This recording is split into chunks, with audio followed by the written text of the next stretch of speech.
মাওলানা আব্দুল হামিদ খান ভাসানী মৃত্যুর বার্ষিকী উপলক্ষে আয়োজিত আজকের এই সমাবেশে সম্মানিত অতিথি সভাপতি, বিশেষ অতিথিবৃন্দ, ভাসানী অনুসারী পরিষদের কেন্দ্রীয় এবং স্থানীয় নেতৃবৃন্দ, আসসালামু আলাইকুম। স্বাধীনতার 53 বছরেও আর বাংলাদেশের সঠিক ইতিহাস লেখা হয়নি। সঠিক ইতিহাস লিখতে হলে অবশ্যই বাংলাদেশ স্থাপিত এবং স্বপ্নদ্রষ্টা হিসেবে মাওলানা ভাসানীর নাম লিখতে হবে। মাওলানা ভাসানী চেয়েছিলেন কৃষক, শ্রমিক, মেহনতি মানুষের বৈষম্যহীন বাংলাদেশ গড়তে।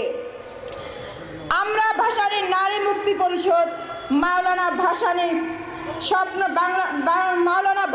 স্বপ্নের বাংলাদেশ গড়ার লক্ষ্যে কাজ করে যাচ্ছি। আমরা মাওলানা ভাসানীর স্বাধীনতার স্বপ্নদ্রষ্টা হিসেবে সাংবিধানিক স্বীকৃতি দেওয়ার জোর দাবি জানাচ্ছি। অতএব আজকে আসলে অনেক কিছুই বলতে ইচ্ছা করতেছে। আগামীকাল হচ্ছে আমাদের, আমি বারবার একটা কথাই বলতে চাচ্ছি যে আসলে বাংলাদেশের জাতির পিতার হকদারি একমাত্র আব্দুল হামিদ খান ভাসানী হুজুর।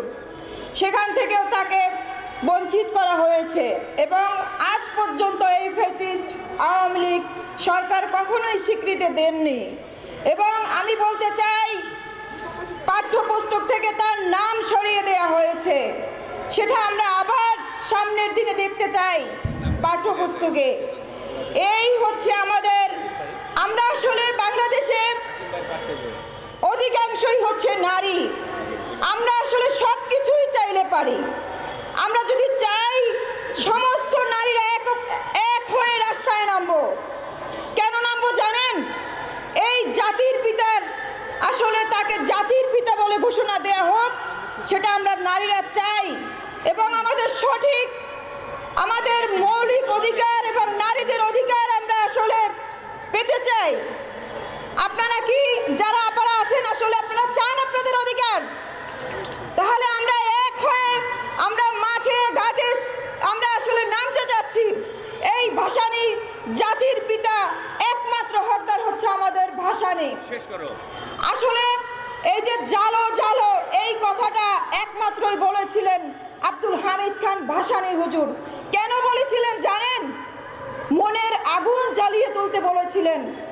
কেন বলেছিলেন জানেন? সে হিংসায় মনের আগুন জ্বালাতে বলেননি, সে বলেছেন প্রতিবাদের আগুন জ্বালাতে, অধিকারের আগুন জ্বালাতে।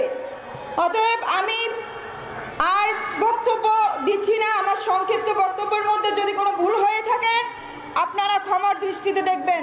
আসসালামু আলাইকুম। আমাদের ঢাকা মহানগরে একটি